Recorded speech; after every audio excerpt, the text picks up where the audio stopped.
મોંઘા મોબાઈલની વાત આવે ત્યારે આઈફોન એ પ્રથમ ક્રમાંકે હોય છે. અત્યારની જનરેશનમાં એક્સપેન્સિવ મોબાઈલ રાખવાનો ક્રેઝ વધેલો છે. મોબાઈલ ખરીદી માટે લાખો રૂપિયા વાપરવા એ યુવાનો માટે નાની વાત લાગી રહી છે. દર વર્ષે સપ્ટેમ્બરમાં આઈફોન પોતાની નવી સિરીઝ લોન્ચ કરે છે. તે લેવા માટે લોકો ખૂબ જ ઉત્સાહિત હોય છે.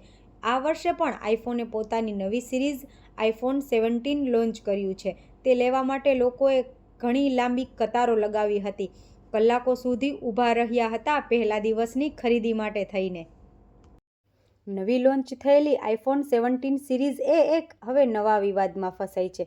દુનિયાભરના યુઝરો સોશિયલ મીડિયાના મારફતે ફરિયાદો કરી રહ્યા છે. તેમાં નવા આઈફોન 17ના કેમેરા, બમ્પ અને બોડી પર સહેલાઈથી સ્ક્રેચ પડી જાય છે. આ ઘટના ઝડપથી સ્ક્રેચગેટ તરીકે સોશિયલ મીડિયામાં ફેલાઈ રહી છે. યુઝરોની ફરિયાદ છે કે ઘણા ગ્રાહકોનો દાવો એ પણ છે કે ફોનને કવરમાં રાખ્યા બાદ પણ તેમની સપાટી પર સ્ક્રેચ દેખાઈ રહ્યા છે. કેટલાક તો નવો ફોન હાથમાં લેતા થોડા દિવસોમાં જ ડેમેજ જણાવી રહ્યો છે. આ પ્રીમિયમ સેગમેન્ટમાં આવતા આઈફોન માટે ગ્રાહકોનો અસંતોષ ફેલાઈ રહ્યો છે.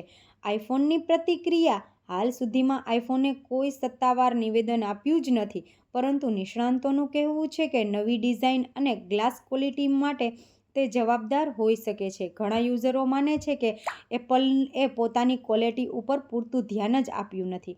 ગ્રાહકોની ચિંતા એ વધી રહી છે કે લાખો રૂપિયા આપવા છતાં આઈફોન એ સમસ્યાઓમાં આવી રહ્યું છે.